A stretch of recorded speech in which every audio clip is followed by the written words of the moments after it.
Hey everyone. Sorry guys. How's everyone doing today? Today we are doing an episode of Transformation Time. This is an episode that you get to hear about people's personal development journeys and their mindset shifts as they are entrepreneurs and real estate investors. So I find this a super exciting topic because as you go through your journey of entrepreneurship, as you go through your journey of real estate, you start noticing that changing yourself and making these shifts in your mind are so pivotal for you to continually level up and get what you actually want or are looking for. So I can see that I'm just gonna get Babar on, so give me a second. I can see he's here. Oh, the invitation is already there apparently. Let me oh, Babar, you're gonna have to update your Instagram. It doesn't let me invite you. So if you want to just quickly get off and just do an update on your Instagram, it'll let me then add you in because right now I can't. So while we wait for Babar to come on and share his story, we can just do a bit of chit chat. So it'd be nice. So tell me guys what you guys are up to these days. I'll tell you guys about my next networking event if you guys are interested. So this coming networking event, it's going to be on finding great contractors. I feel like it's been a really tough couple years actually, where there hasn't been enough. Okay, let me see. He's back. Sorry guys, but I'll finish it. So there hasn't been enough contractors out there. A lot of contractors have been having really terrible growth spurts, or having growth spurts, which is good, but employing people is super hard.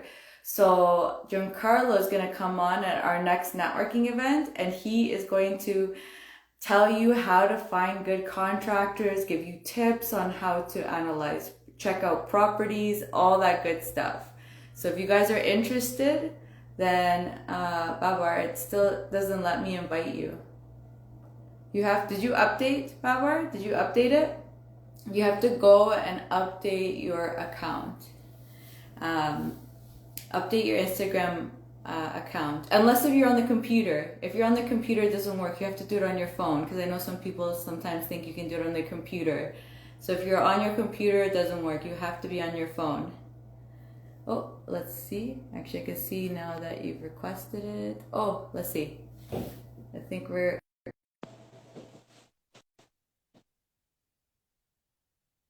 see if we can make it.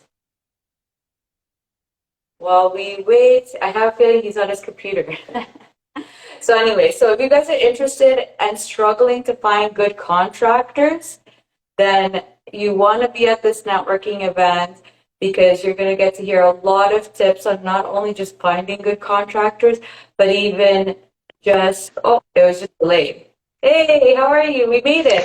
Hey, yeah, sorry for the glitch. I was actually on my computer, so I just flipped over to my phone, and the height is now, a little off. So apologies for that. No worries. So thanks for coming on. We're so excited to hear about your personal development journey and your mindset shifts. Thanks for having me. Really appreciate you giving this platform. As I've been on the other side, heard amazing stories, and it's an honor to share mine. Awesome. I'm just going to quickly answer the question. So it says, where is the event? So I'm assuming you're talking about my networking event. If you go into my bio, the new networking event information is there. So just get into my bio. I believe it's June 8th or 10th. I think 10th or 8th, one of those. It's next month. So yeah, just check my bio and get all the information. So let's get on to you, Babar. Thanks for coming on. So let's start with you. Tell us where you are right now in your real estate journey, your entrepreneurship journey. Let's start from where you are right now, and then we'll backtrack. Yeah, absolutely. So I live in the GTA and I invest in the Niagara region. I actually moved to Ontario right before the pandemic, as I was earlier working in Calgary, Alberta, for about 14 years in the oil and gas industry. So I'm not new to seeing the highs and lows of, the industry as it pertains to, commodities. I moved to Ontario to be closer to family as, I had my son who's now 5 years old and another one coming in the next 2 months. So the family is growing and really that was the motivation. When I came to Ontario, it's just hard to ignore or even ignore a conversation around real estate, whether it's with your friends and family. But really, I think during the pandemic, I had just come across, finish an experience in my previous job in Alberta, which really kind of made me think about, what is the true currency of life, right? I was a subscriber to the fact that, okay, you trade your time for money and, you rise the corporate ladder. But I realized that the real currency is time. So my real estate journey in Ontario has been focusing on buying back my time. So what that means is, the velocity of money, as we call it. I've been doing a few duplex conversions in the Niagara region, some flips, both actively and passively. And when the market is so good, it's really hard, or I guess it's really easy to be in a situation where you're on the winning side. So now when the market has shifted, you have to go back to the drawing board and you have to just re-strategize. So I'm currently in the mix of repositioning my business that was originally set up for wholesaling and flips. And now we're looking at strategies that involve a bit of buy and hold, as well as multifamily. And so that's basically the pivot that we're shifting on right now. Awesome, awesome. Thanks for sharing. So let's get down to the beginning of even just starting with, was real estate something that you had an influence in the past to even get into, or what like made you even think about looking into real estate? I knew a lot of people, whether it's friends, mainly family, I would say, that was invested in real estate, but it's almost like they invested in real estate just to go with the flow, right?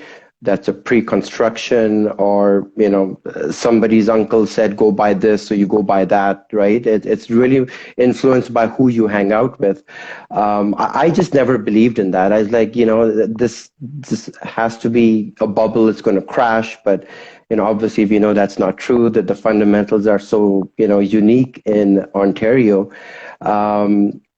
So I was never a believer of real estate until I felt a bit of a burnout in my corporate career, which I still have my 9 to 5 job, and I enjoy it, right? Because I'm in sales, so my job is to develop relationships and develop that customer loyalty through top-notch service.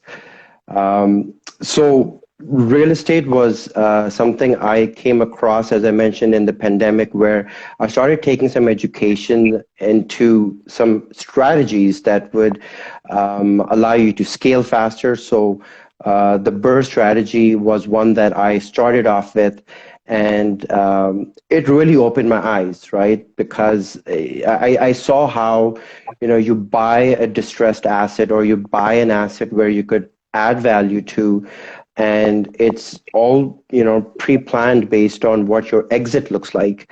So you've ran your numbers, you've done your comparables, you know what the quality of finishes should look like, you know what the rental profile and the rates go for, and you put that project together. So that really was, I guess, an accelerator for me, because then I just rapidly went on to do other things as a result of that. It's amazing. And something that you highlighted, or I'm going to want to highlight more on, is you spoke about how you are in sales, and I'm sure those skills have helped you a lot in wholesaling and doing flipping. So I'm curious to hear a little bit about that. Like, how did that feel, or even if you could, was it very different kind of sales, or were you able to use a lot of those skills that you did in your, 9 to 5 job? Were you able to translate them over into real estate? That's a great question, and one that I've asked myself. And it truly is a complementary skill. So, at the foundational level, sales is no different, regardless of what industry you're in. It's about the human imperative. It's about communication. It's about emotional awareness, and it's the ability to ask the right questions that drive quality answers. And sounds very simplistic, but really it takes a mindset. It takes a lot of self-awareness. It takes a lot of ability for you to control your thoughts and emotions, which these are the pillars of any personal development. Whether that's a book you read, a coaching program you take, it's really first starts with you.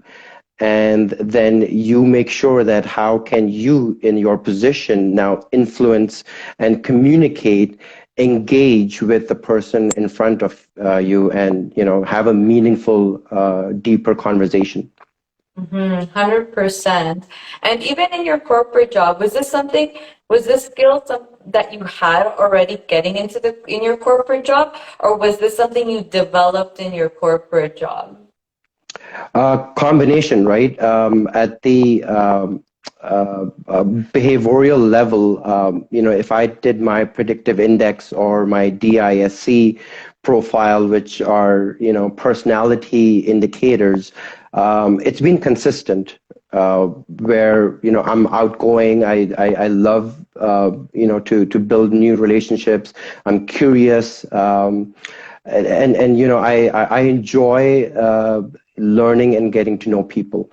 But there are skills that I did accumulate over the years, as I had the good fortune of working for some large corporations that my clients are Fortune 500 clients. So there is a method to the madness, and it's both art and part science, but there are definitely skills that I picked up during my career that I feel now are not just helping me in real estate, but also helping me attract the people that maybe want to learn about what I experienced the last 15, 17 years.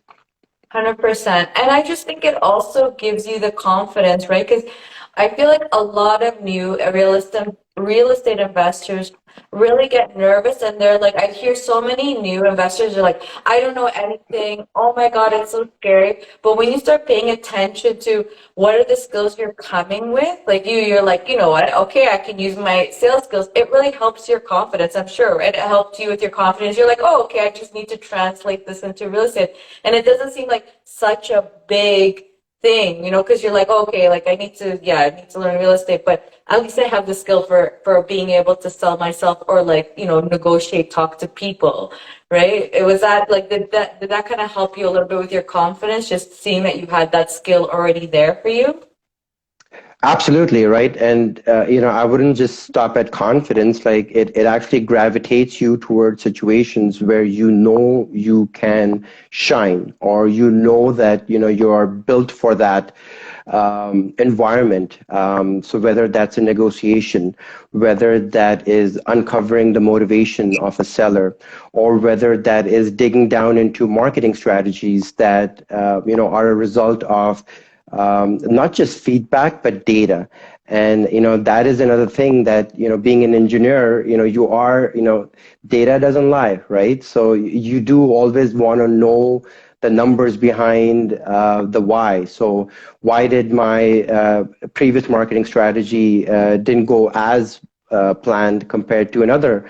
And so there are those KPIs, key performance indicators, that are embedded into the real estate operations and the process. There you go. There's two new words I threw, which are engineering, right? Operations and processes. So, I think it's definitely, confidence builder, but whoever is, I guess, listening to this, take stock of some of those skills that, you may not have realized you do have, and maybe with a bit of nurturing, they could be extremely valuable and help propel you in real estate. Mm-hmm. Yeah, exactly. Completely agree. And I just, again, always want to reiterate it because like that new investors are always like, I don't know anything. And it's like the skills you learn in anywhere and jobs, whatever it is, you just need to look how to translate them into the new job. And like you're saying, like, I mean, I'm also an engineer, so I feel like I'm not sure if this is the same for you, but I say for me, like, being an engineer, I'm a person that questions a lot, and I love asking questions and being a problem solver. And I feel like these two things, problem solving, I mean, what do we do in real estate? We're there to solve people's problems, solve our own problems in our projects, asking a lot of questions. I mean, I feel like a lot of people hate us for that. I have to say, I don't know if you have that problem, but they're like, you're an engineer. Oh my God, you're going to ask me a million and one questions. And I'm like, I'm sorry, but I like to understand. Does that happen That's to very you? well put. Yeah, no, that's very well put. I wouldn't consider myself a geek. Like, I'm not, like, I like data, but I'm not too analytical in terms of just, like the bits and bytes. But I get what you're saying. Like, I do ask the source of the data. Hey, how did you come up with this assumption or this conclusion? And I think you summed it up really well. Problem solving, right? I think in real estate, that's exactly what we're doing. How are we developing a win-win? It's by solving a problem that, meets everybody's criteria. Mm-hmm, mm-hmm. Looks like we have other people in the comments that are engineers too, so you guys can relate to us. So getting back to, let's get into actually mindset. So coming into real estate, what do you think was your biggest hurdle when it came to changing your mindset to make it to that next level? What was your mindset shift? Great question.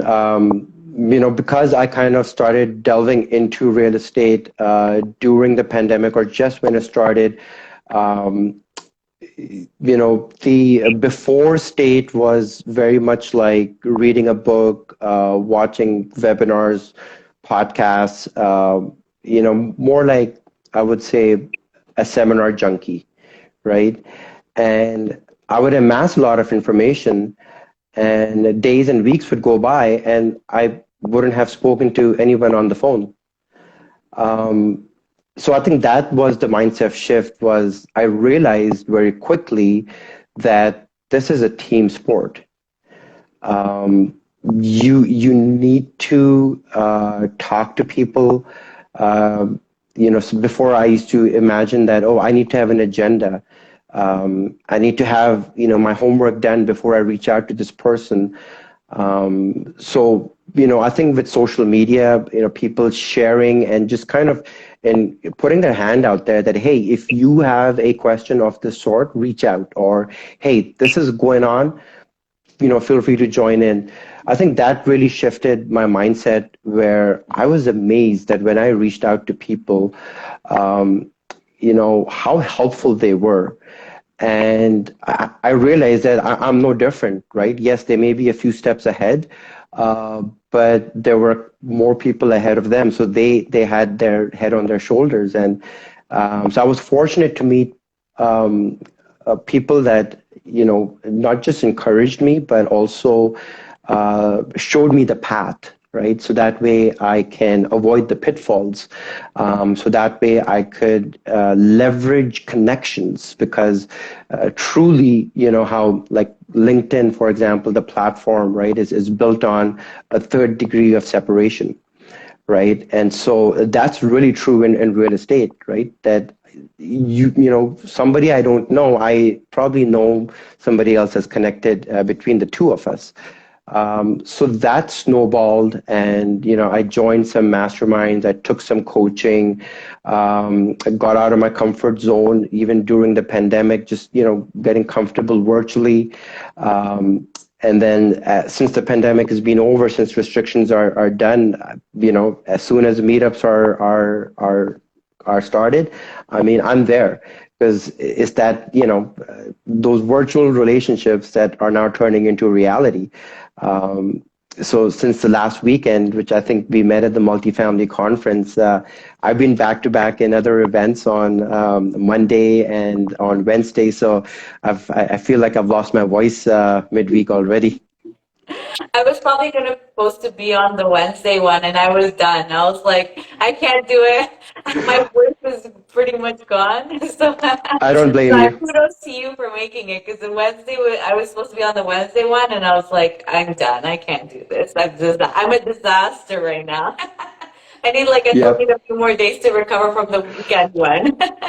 Well, exactly, right? Like, I mean, as much as, immersive of an experience these conferences and networking events are, they drain you out, right? Because it's so much high energy that you kind of need to then think of your follow-ups and whatnot. 100%. And so you said you were in some mentorships.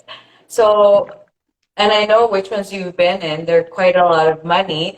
Was that a mindset shift? Was that like something, for example, spending that kind of money normal for you? Like you're like, yeah, no problem, and you did it? Or did you have a bit of a blockage where you're trying to convince yourself that you should spend this kind of money? Yeah, definitely. I had to convince myself earlier on. And you know, it was common for me in the past to, like, pay for a business program and pay a couple of grand, and it was strictly like, for that certificate, right? So it's almost like I'm purchasing something, so I put a value to it. And in real estate, I felt like it's less about the price tag. It's more about the exposure to the network, because these circles are true, right? Like, it's a circle of trust, right? You just can't go wrong with that. And I do believe in paying for proximity, because if you are a resourceful individual, it is impossible for you to be generous with your time, at the whim of whenever, whoever. You do have to put some structure around who you're spending your time with. So I have paid for now. My mindset has shifted enough where I'm stuck in a problem, and I know who to call.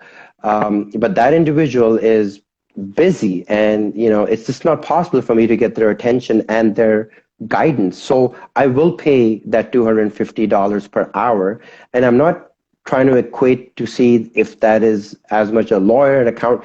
Who cares? Because the problem that I'm solving is like 10 to 100 times more, right, in terms of the value that I'll be getting. 100%. And it's just also that leg up, right? It's just like, am I gonna spend the hours trying to figure it out, or is it I get it done in half an hour because you just ask, and then they pave the way, tell you this is what you have to do, and you're done. You're set. You go and get it done. So it's also just understanding, like you said, like time and money. Do you want to waste a day doing something, or you rather just pay that money and have it done within a couple hours? Right. So it's like really analyzing yourself and understanding what is actually important to you and what are your capacities also. Because obviously people may not have the money and they're just like, you know what, I'd rather just put the time and figure it out myself because the cash isn't there. Others may be like, I don't have the time to be reading up and trying to figure this out, like that. Like I have a 9 to 5 plus I'm trying to do real estate. It's just not like in the capacity to learn it. Might as well just get like that, pay it and get the information you need. Yeah, I mean, and just to add there, there is a ton of information now available, right? Whether that's YouTube or social media. So, that I would say, the ability for you to check off most of your questions are likely, in the free online world, right? Sometimes, you may need guidance, which is like you can't even Google it, right? It's something along the lines of part strategic, part, hey, what have you seen that has worked? And that I think is value in paying for that, because it is gold, right? Mm-hmm. And why reinvent the wheel? 100%. And it's even like another part that you were saying is about the networking part. Like getting into those communities are so pivotal because I mean, it's also once you get to certain levels, you're meeting the people and like, let's say we know each other. Hey, Barbara, can we get on a call? I have a question, let's chit chat because we know each other and and so it's not even, it's also even you're paying for getting to the rooms to meet the right kind of people that are willing to like, that are in the same levels that we're all on the same levels. And so it's just different things because I'm curious your opinion, but for me, I noticed, for example, like my deals are actually quite a few of them are quite unique. Like my active ones are quite unique. And I've even had people tell me, they're like, I've never had that situation happen. And has that been with you? So I feel like with that kind of thing, you are kind of networking with your network and trying to get some direction and stuff. Have you had that same experience? So your question is that getting unique deals as a result of your network? No, getting unique deals and so needing your network to help you out and like these are the kind of like non-free things that you can find on YouTube and stuff and you have to either pay for or go through your network to find the information because it's just very like we get into these weird scenarios sometimes. No, 100%. And that is so valid, especially in today's market, right? It's a very timely question because, I'm happy to share, like yesterday I was at a Sarah Larby's workshop along with Wise Construction and Ken Beckendine. And really the workshop was about converting commercial spaces into residential. So thinking of unique, I mean, that's such a niche space, right? The single families is so crowded. The profit margins are being squeezed out. Multifamily as well. It's hard to find a good deal based on where you are, and that is also a crowded space. But just taking in this information and paying to be in that room and shaking hands and soaking in that information firsthand and being able to ask all the questions that I had was so worth it, right? 100%. And then the relationships and then the ideas, and it's such a huge um, uh, call it a shift in my strategy because I can't help but think about this, right? I'm certainly going to pursue it. I'm certainly going to try and, look for those opportunities. And I'm certainly going to continue to develop my relationships in that room that I paid to be in. Hmm. And even still, for example, like that was, like you said, such a niche topic that the people that you're connecting with are all interested in that. And just gives you, if you, try to get everyone's information, you find the ones that are actually going to continue to be active in it. And you kind of maintain that those group of people that are active. Because again, like that group you guys can all help each other to just when a situation comes, you're like, oh, you also work in this niche. How have you experienced this or that or whatever? Absolutely, right? I mean, the connections that you make in that room as a result of just going shoulder to shoulder through that experience, you do ask, questions that are beyond an introduction, right? You do try to get to know that person. And then you're really trying to gauge that, hey, I mean, is this the last time we're talking? And likely the answer is no, because you've exchanged information and you're setting up dates in your calendar to talk about something that, is synergistic. To your point, that network helping you take on unique deals is really your competitive edge, if you think about it. 100%. Completely agree. Any other mindsets that you've had recently, or even one that you're going through right now that you're feeling like you've hit a ceiling and you're like trying to bust through it?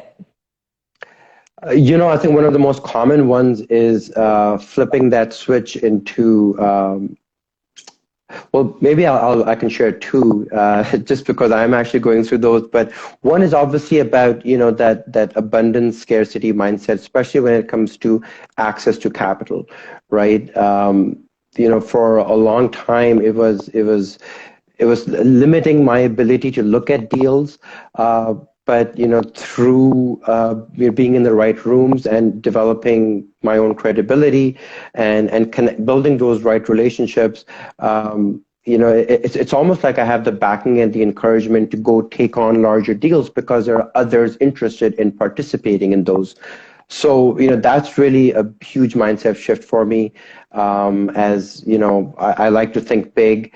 It's all about the larger the problem that we're solving, the larger the payout is. So, that's something that really attracts me. And I would also add another mindset shift is, this is a bit personal to me, but I'm a very private guy. Like I actually, in my past, I was not quite active on social media, and I had my reasons there, and it was really hard for me to realize that social media is not just a platform, but it is the lens through which others view you. So in other words, others need to get to know you.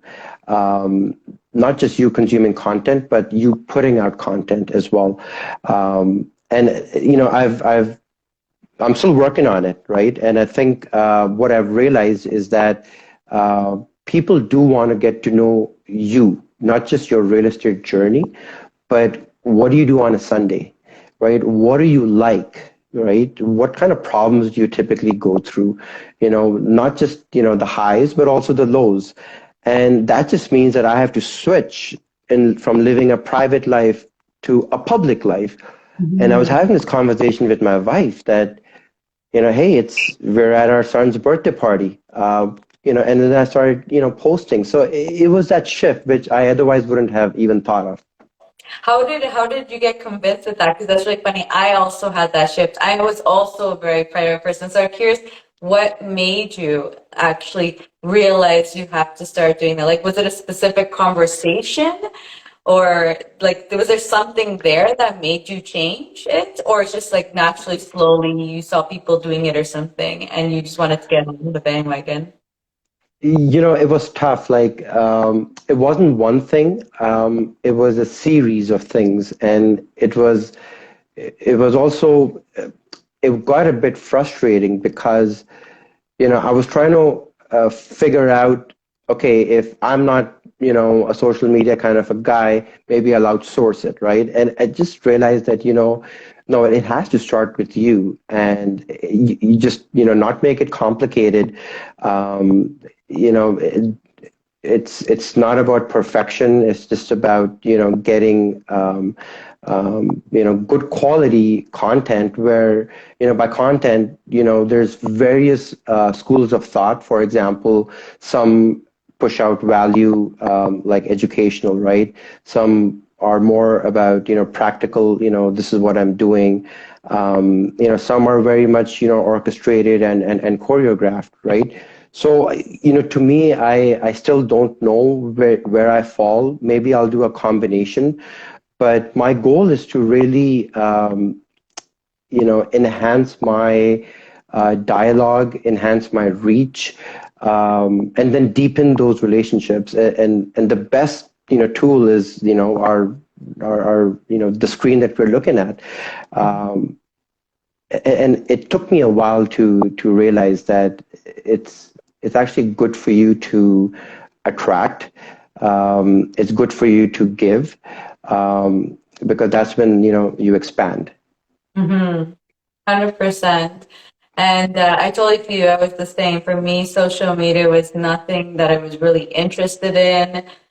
Even same thing, just kind of being scared of being criticized in public. And I was like, I'm just gonna stay out of it. And but then you realize there's so much more benefits than there are negatives. And I think just, I don't know, in the communities that we're in, I don't know about you, but they're pretty positive, to be honest. I think we're in some pretty good communities where we're there to uplift and help each other, and we have that kind of consensus. What do you think? 100%, right? Like, I think, I purposely have designed my social media to feed me the type of information that, like you mentioned, motivating, uplifting.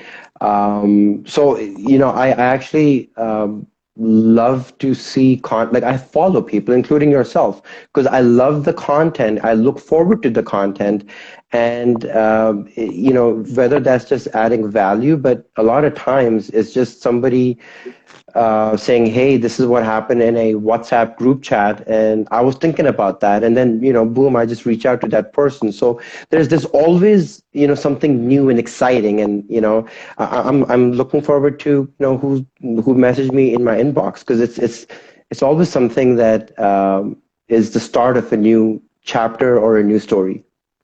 100% agree. So any other kind of mindset shifts that you felt you've had, or anything actually, now that you're where you're at right now, are you making changes to grow even more? Like what kind of changes are you even now reflecting on yourself that I need to get to this new position, I need to make these changes inside myself? Yeah, I would probably answer that as changes inside myself and my business. When we're talking about the pivot, right, we're definitely talking on some new partnerships that, are synergistic, that we could, really go hand in hand, partner up on, whether that's the acquisition side, or whether that's the marketing side, or whether that's, actually closing on a deal and adding value. So there's various facets to it. From a business perspective, definitely looking at putting in the infrastructure I need, to not be reactive, and really have some more processes. So really what I'm saying is, whether that's a virtual assistant or whether that's somebody that, I can hire on a part-time or full-time basis locally over here, to start to, I wouldn't call it offload, but really assign a responsibility such that, it kind of frees up my bandwidth to tackle on, and, free up more time to, do things that I can hold myself accountable for as well, right? Because right now, you're doing everything and it's very reactive. So certainly with the current market, that's allowing us to breathe a little bit, right? There's no competition on buying, so that's actually a good thing that allows us to just take a step back and reassess where we were going, and if the rules of the game have changed, then your strategy has to change as well. So we're just in the midst of that process, both personally and with my business. That's awesome. That's great. And I think definitely hire someone, because you will see it will make you have some other mindset shifts happen. It's super interesting, especially like, I don't know what I did. Like I just hired someone full time. Didn't Good for even know if you. I could actually manage to give them enough work, but it actually really helped me streamline my own business actually, because it made me, at the beginning I was like, I don't know, they're just gonna help me post some posts on social media. That was my initial intention, just getting them to learn like, stuff about social media. And then your mind is like, I'm paying this person full time. I need to get, I mean, specifically with me, but whatever it is, full time, part time, whatever. But you're like, you start realizing like, I'm paying this person. I need to give them work to do. And it's really funny because then you just start thinking, oh, why am I doing this? I can pass that off. And you start realizing how much work you actually do. Because, and how much is in here that needs to go down on paper, to be honest, or given to them. Like I personally, I love documents. So, I mean, I always make them do documents, so I have like everything out. But it's just very interesting to see, like, it really helps reflect on you and like what you do and kind of get it down and have someone else learning it. And it just even helps you with communication skills, because you'll notice that you really have to know how to communicate effectively to make sure your employees are actually working, can do their job well. Because if you can't communicate, they're going to get it wrong. And it's your fault, really. No, So, that's, I think, yeah, I'm looking forward to taking a page out of your experience. And, on that note, I did want to share something where I did entertain the idea of a virtual assistant. This was probably about a year ago. And this is exactly what you just mentioned, that, 40 hours a week, like I don't have enough work for that. So, it just doesn't make sense. And I later, I was talking to somebody again through social media that's, a couple steps ahead. And they shared that, hey, if you don't have work to assign a VA for 40 hours a week, guess what? That's not a VA problem. That's a you problem. You got to mhm. go figure out enough deal flow, enough volume in your business, enough work around your business that justifies. So that really stuck with me. And I'm like, wow, like I 100% need to have enough ripples around me, enough action going on that, for sure a 40-hour week support, will be worth it. So I'm looking forward to maybe taking a page out of your experience. Yeah, yeah, for sure. Yeah, I completely agree. It's like that. Just get it done, because you will find things that you need to do. And like that, it also, and I noticed this actually more in our renovation business, specifically with my husband, that he feels more responsible. Like he feels like, oh my God, I have employees. I need to, make sure that they have money to pay their bills. And so, because sometimes I remember, especially back in the day, he'd be like we're very bad. Like we're gonna take a month off vacation and we disappear. And so when we took a month off, like our employees got a month off, because we never really like scheduled work in between. It would just be like, we're taking a month off, so you guys like take a month off too, right? Whereas like then they were kind of like, we can't, like, we're not like you guys that have the money that we can just take a month off, right? So then it was now getting into the routine of, okay, let's make sure that they have enough work, because also you get to a point you start realizing the value of employees once you have those amazing good ones. Like you do anything and everything to keep them. Like my VA, I love her to death and I will not let her go. Like I'm keeping her full time. I do anything, like I said, anything and everything to make sure that she has full time work. And contractors, even the same, right? And it's just like, it kind of even motivates you to get work done, right? Because you're just like, I have these people that I need to make sure, and especially like that, if you really like what they do and they're like, you just have that good synergy, that connection, you will be finding work for them, because you do not want to lose them. Yeah, I'm looking forward to that phase. So yeah, I'm excited just, hearing you talk. So. Awesome, awesome. And what about so any kind of experiences that you want to share of like hard times that you had and like getting through it and how you got through it? Yeah, so maybe I'll answer this question not in terms of real estate, but just in terms of my personal life, if that's okay. Yeah. Hard times are something that'll happen to anyone, and you will get knocked down. But the whole idea is how you take it. How many times you get up after you fall. So, I shared that, I spent about over a decade in Calgary, and, I also shared that I was a believer that, okay, my path to, success, whatever that is through climbing a corporate ladder. The hard times were just a reality shock, right? When the oil and gas dipped twice, and just kind of like made me realize that what I thought was financial security, like the paycheck, the lifestyle, like making so much, but then also spending a lot more to sustain your lifestyle. And when that shock happened, I realized that what do I have in my savings? And or what do I have in my investments? Like what is that vehicle if this paycheck stops? And so overcoming that was definitely a huge game changing. In fact, it probably defines who I am right now. It meant a lot of mental resilience, because it's very easy to then start seeing the world as the half glass empty type thing. And it's you have to force yourself to have those daily habits.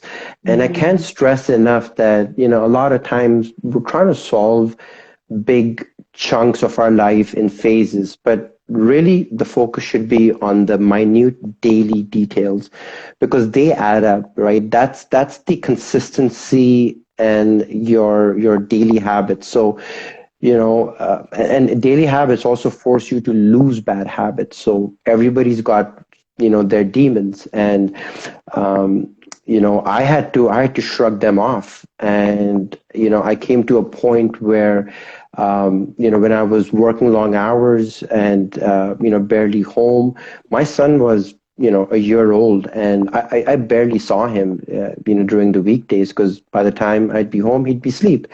So I do remember that it was a hard time for myself, hard time for my wife as basically a single mom, and also a hard time on my health, right? I was 220 pounds, just not in the best shape of, like a physical shape, mental shape. So, sticking to those daily habits and then, forcing yourself to now, pivot, I'm now much more physically active, right? Like, I'm 172 pounds. I'm in the best shape of my life. Like, it's almost like, you know, I feel like age is just a number, but your true clock, your body clock, is really a function of how well you feed it, both mentally as well as you have two brains, right? The one on the top and the gut in the bottom. So you have to have the right idea of nutrition. So my wife and I embarked on a journey to really understand food and our relationship with food and some of the bad habits that we have around food. So really breaking it down into, like, I don't call food, I call it nutrition, right? We have portions, we actually know how much of what, we need to eat, and we have a whole weekly plan. And I just love it, right? We're now just in seeing the benefits of what that does. So, long-winded answer, but the hard part really knocked me down, both physically, mentally, and financially. And getting back up was a result of having those good daily habits that just make you stronger and more resilient. And now, if something hits me again, I've got that capacity to manage and handle it. That's amazing. Congratulations. And were you already naturally a person that loved habits?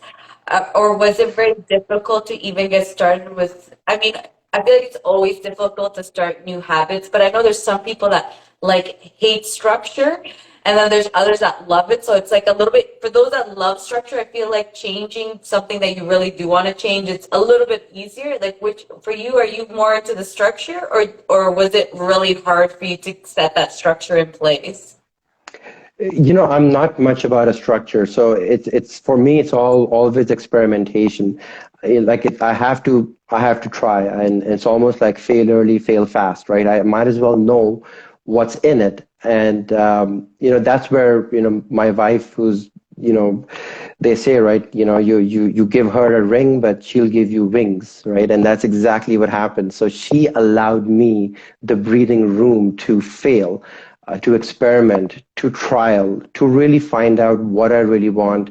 And because once I did, like it was, I was obsessed, right? There's nothing stopping me. I Mm. am clear in my mind. I am, not just sure, but I'm a believer. And that's what real estate is now for me, is because, I've kind of gone through so much where I now know that this is a vehicle. It's not, it's not that I like, being a landlord. It's more about the business around real estate. And I'm obsessed. And there is no question that I'm going to hit the goals that I set, because I have a really good partner that also supports and reminds me of those goals, whether that is through a sacrifice, whether that is also through maybe giving me a little bit of structure when I am very chaotic. I mean, that's always like the duo, right? With partners, there's always, you're always with your opposite. So it's like sometimes you don't like it, but then you know it's good for you too. So you're like, okay, I'll take it. Absolutely, right? Right? Because for me, like in my me and my husband, it's like I create the structure, but I feel like I'm so structured sometimes that like I need my husband who's kind of like go with the flow to just like knock me over and be like, just go with the flow. And I'm like, okay, let's do this. Let's figure it out. Because clearly I just get the blinders on, my blinders go on and I'm like, go, go, go, go. So you're the kind of person that if you land in like on a vacation, you need to have a plan set up, versus your husband is like, let's go with the flow. You know what? Actually, before I met him, yes, like I needed to know where everything was.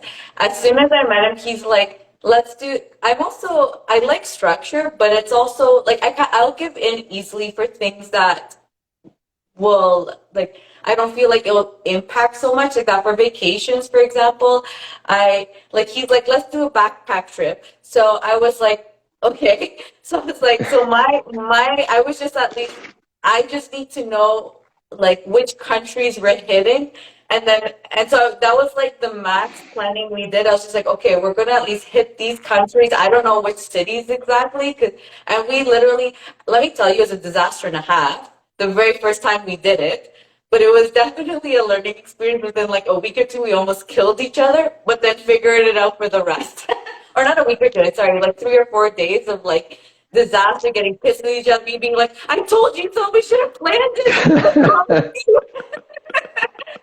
And then Yeah, afterwards, I yeah. was like, okay, we just needed to like figure out how to do the whole like let's say Europe back whatever our very first trip was a Europe backpack trip. So then we figured out, okay, like we need to plan a few days. Like we literally like so silly. Like we flew into London with not even one night booked.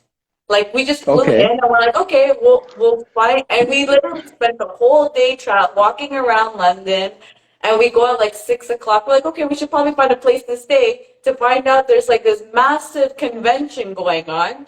Everything is booked. We're almost having to sleep at the train station. And I'm sorry, but I cannot do that. I was like freaking out on him. I'm like, we're going to the most expensive hotel. I don't, like not even expensive hotels were available. Like it was a disaster and a half. Yeah, But that's risky. yeah, yeah. And then that's when I realized that he was very like too much go with the flow, and I just gotta like let him do it. And then afterwards, like I learned, okay, I need to put a little more structure in there, like a little balance, right? Well, that's why, right? Like you guys complement each other, and the blend is what you need. Exactly, exactly. So the last burning question for you, what is your big, big goal? What do you see yourself, where do you see yourself in your like next 5 to 10 years? Like what does that look like for you, personal and or like business? Yeah, no, that's a great question. And, I have my goals written over here, and sometimes, it's you look at them, but then you start questioning based on, like how Tony Robbins says, you always, overestimate what you could achieve in the long term, but underestimate in the short term. So, I think based on the trajectory, the goal really from a 5-year standpoint is to, have my active business, like a well-oiled machine. And, have solid operations in my real estate business, that allow me to step away, because my goal is not to find myself into another job. I want to fine tune the entire infrastructure, as I'd mentioned, to the point where I can walk away and still have it perform in an optimal fashion. Also, I think the time freedom is important. So yes, but I still feel like yeah, I don't want to just do nothing, right? So it's more like, I want to go on to the bigger things. And the bigger things really are, the focus around the multifamily. So the goal really is to have being, fully entered into that space, both in Canada as well as the US. So that's the 5-year plan. Awesome, awesome. And I think something that I feel like all will probably, like a lot of viewers will go through, and I'm assuming yourself too, is that, and I mean, I'm going through it, is that once you have that freedom to be able to think about, you actually will start thinking about what you actually want to do. Like the focus right now is just giving yourself that freedom. Once you have that freedom, you're probably going to be like, I want to do this, I want to do that, I want to do all these things that are not real estate related. Because I know you specifically made a comment that you're using real estate as the vehicle to get somewhere, but it's not really probably something that you like are passionate about. So I have a feeling like once you kind of find your freedom and you get it, you're going to be in question mode to yourself, like, who am I? Who is Babar, and what does he want? What does he actually want to do in his life? What are his passions, kind of a thing. Yeah, and I'm looking forward to that, right? Because, a lot of times you need that downtime to really think creatively, to think about, not just do some soul searching, but really then think about next steps. Um, and you just need that chaos to finish, right? And to be able to step away, to think. So yes, I think there'll be a lot of that, and plus I think the bigger projects. Yeah, more interesting, right? More fun. Absolutely. I feel you. I'm the same. I'm like, what drama can I give myself? Developments. I'm Go for getting into it. the developments just to give myself a little more drama because I'm getting a little bored. You got to create trouble, right? Yeah, yeah, yeah. Thanks so much for coming on. It was so awesome to speak with you and get to know you more. Thank you. Thanks so much for having me. I really enjoyed our conversation. And yeah, kudos to you for setting up this platform. And yeah, look forward to connecting again. 100%. Thank you. Thank you, everyone. Hope you enjoyed and we'll see you at the next episode. Bye, Bye, everyone. Thanks, Diana. See you all.